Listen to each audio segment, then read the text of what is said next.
আসসালামু আলাইকুম। আইসক্রিম পছন্দ করে না এমন মানুষ পাওয়াই মুশকিল, কারণ আমরা সকলে কম বেশি সবাই আইসক্রিম অনেক পছন্দ করি। তাই আমার আজকের রেসিপি একদম হুবহু দোকানের মতো প্রফেশনাল আইসক্রিম রেসিপি।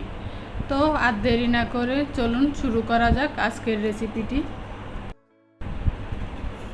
যেহেতু বলেছি প্রফেশনাল রেসিপিতে আইসক্রিম তৈরি করে দেখাবো আপনাদেরকে, এই জন্য আমি আজকে গ্রামের মাপটা নিয়ে নিয়েছি।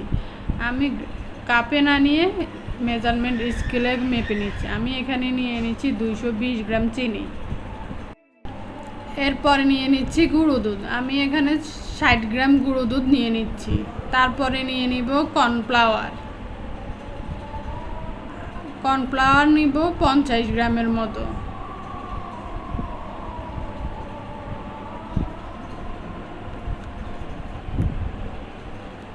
তারপরে যেটা নিব, এটা অবশ্যই এই রেসিপিতে আপনারা ব্যবহার করবেন জিএমএস পাউডার, কারণ জিএমএস পাউডারটা ইউজ না করলে আপনার আইসক্রিমের আসল টেক্সচারটা কিন্তু আসবে না। অবশ্যই জিএমএস পাউডারটা ইউজ করতে হবে। আমি এখানে 40 গ্রাম জিএমএস পাউডার দিয়ে দিচ্ছি। আর নিয়ে নিচ্ছি আরেকটাই ইনগ্রিডিয়েন্ট সিএমসি আর জিএমএস পাউডারটা আপনাকে ইউজ করতে হবে, কারণ এই দুটো উপকরণে আইসক্রিমের আসল টেক্সচারটা আসবে। এরপরে আমি নিয়ে নিচ্ছি 1 লিটার গরুর দুধ। ওখান থেকে আমি 1 কাপ গরুর দুধ তুলে আমি যেসব উপকরণ মেপে একসাথে করে রেখেছি ওটার সাথে দুধটা ভালো করে মিক্স করে নিব, যেন কোথাও লাম্পস না থাকে। অবশ্যই ভালো করে মিক্স করে নিতে হবে। এরপর আমরা চলে যাচ্ছি চুলায় আমি 1 লিটার দুধ জালে বসিয়ে দিয়েছি।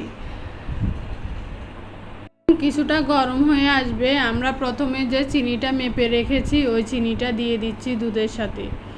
এরপর চিনিটা গলে দুধটা ভালো করে নেড়ে ছেড়ে একটা বলক তুলে নিব। একটা কি দুটো বলক তুলে নিব দুধে, কারণ দুধটা বেশি জাল করে ঘন করা যাবে না। আপনারা যদি সত্যি হুবহু দোকানের মতো আইসক্রিম তৈরি করতে চান, তবে অবশ্যই সিএমসি পাউডারটা আর জিএমএস পাউডারটা ইউজ করতে হবে। অনলাইন পেজে বেকিংয়ের জিনিস বিক্রি করে, ওই সব অনলাইন পেজে আপনারা ইজিলি এই পাউডারটা পেয়ে যাবেন। ভালো করে বলক চলে এসেছে। আমরা এবার যে মিক্সারটা মিক্স করে রেখেছি একটু আগে, ওইটা আলতো করে এক হাতে ঢালবো আর অন্য হাতে হ্যান্ড উইক্স দিয়ে অনবরত নাড়তে থাকবো। না নাড়লে কিন্তু দলা পেকে যাবে। অবশ্যই নাড়বো আর মিক্সারটা ঢালবো। কোনোভাবেই নাড়া কিন্তু বন্ধ করা যাবে না। আমরা নেড়ে ছেড়ে একটা বলক তুলে নেব।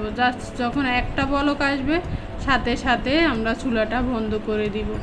মিক্সারটা কিন্তু বেশি ঘন করে ফেলা চলবে না। যখনই একটা বলক আসবো দেখব সাথে চুলাটা আমরা বন্ধ করে দিব। এই যে আমার একটা বলক কিন্তু চলে এসেছে। আমি এখন চুলাটা বন্ধ করে দিচ্ছি। চুলা বন্ধ করেও কিন্তু এটা নাড়তে হবে, উপরে সর যেন না পড়ে। আমরা কিছুটা নেড়ে ছেড়ে ঠান্ডা করে নিয়ে এটা একটা বক্সে ঢেলে নিব। বক্সটা যখন পুরোপুরি ঠান্ডা হয়ে যাবে, আমরা এই বক্সটা ডিপে রেখে দিব সারা রাতের জন্য। কমপক্ষে 12 ঘন্টার জন্য আমরা এটা ডিপ ফ্রিজে রেখে দিব। অবশ্যই 12 ঘন্টা এটাকে ডিপ ফ্রিজ করতে হবে, নাহলে কিন্তু আইসক্রিমের টেক্সচারটা আসবে না। 12 ঘন্টা পরে ডিপ ফ্রিজ থেকে আমি ক্রিমটা বের করে একটা চামচের সাহায্যে ক্রিমটা বক্স থেকে তুলে বাটিতে নিয়ে নিয়েছি। ঠান্ডা অবস্থায় কিন্তু ক্রিমটা বিট করতে হবে, ঠান্ডা ছেড়ে দিলে কিন্তু হবে না। এই জন্য প্রথম অবস্থায় ক্রিমটা বিট করতে একটু কষ্ট হবে, তারপরে কিন্তু আস্তে ঠিক হয়ে যাবে। কমপক্ষে 12 থেকে 15 মিনিটের মতো এটাকে বিট করতে হবে। আপনি যত বিট করবেন ততই আপনার ক্রিমিনেসটা বাড়বে আর ফোমি হবে। আমি আপনাদের একদম কাছ থেকে দেখিয়ে দিয়েছি কেমন ফোমিনেসটা হচ্ছে। ক্রিমি ভাবটা দেখলেন তো।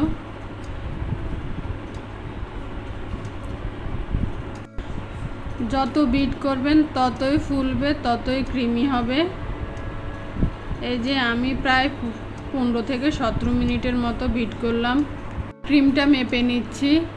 আমি হুইপ ক্রিমটা নিব 300 গ্রামের মতো। 1 লিটার দুধের জন্য আমার ক্রিম লাগবে 300 গ্রাম। আমি মেজারমেন্ট স্কেলে 300 গ্রাম ক্রিম মেপে নিচ্ছি।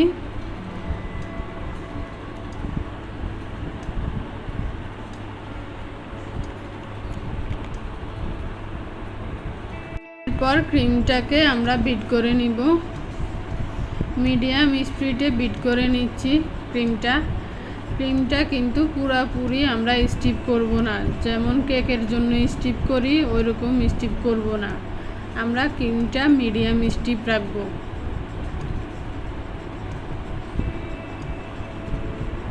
এই যে আমার ক্রিমটা বিট করা হয়ে গেছে।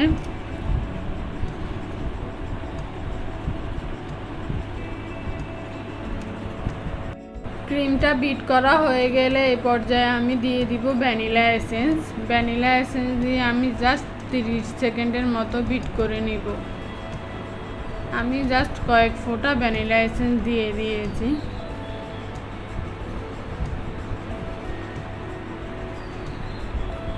আর আমরা যে আইসক্রিমের বেসটা বিট করে রেখেছি এটার সাথে ক্রিমটা মিক্স করে নিব একসাথে করে।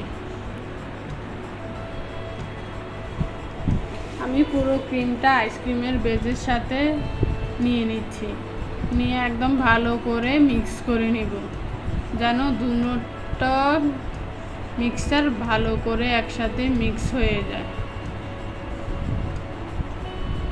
অবশ্যই আলতো করে করে মিক্স করব।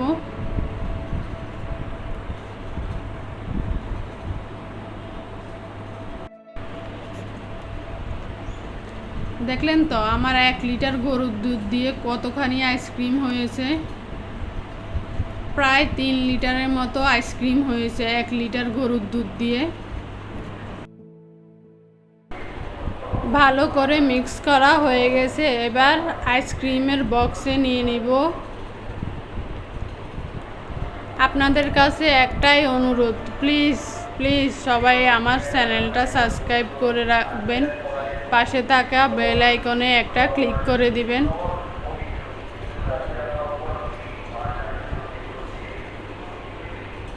দেখবেন অনেক রেসিপি পাবে, তারা হুইপ ক্রিমের সাথে কনডেন্স মিল্ক দিয়ে বিট করে বলবে এটাই আইসক্রিম। ওটা কিভাবে আইসক্রিম হয়? ওটা তো আপনার কেকের ক্রিম হবে, ওটা আইসক্রিম হয় কিভাবে? আইসক্রিমের টেক্সচারটা আনতে আপনাকে সিএমসি পাউডার আর জিএমএস পাউডারটা ইউজ করতেই হবে, ওটা ছাড়া কিন্তু আইসক্রিমের টেক্সচারটা আসে না।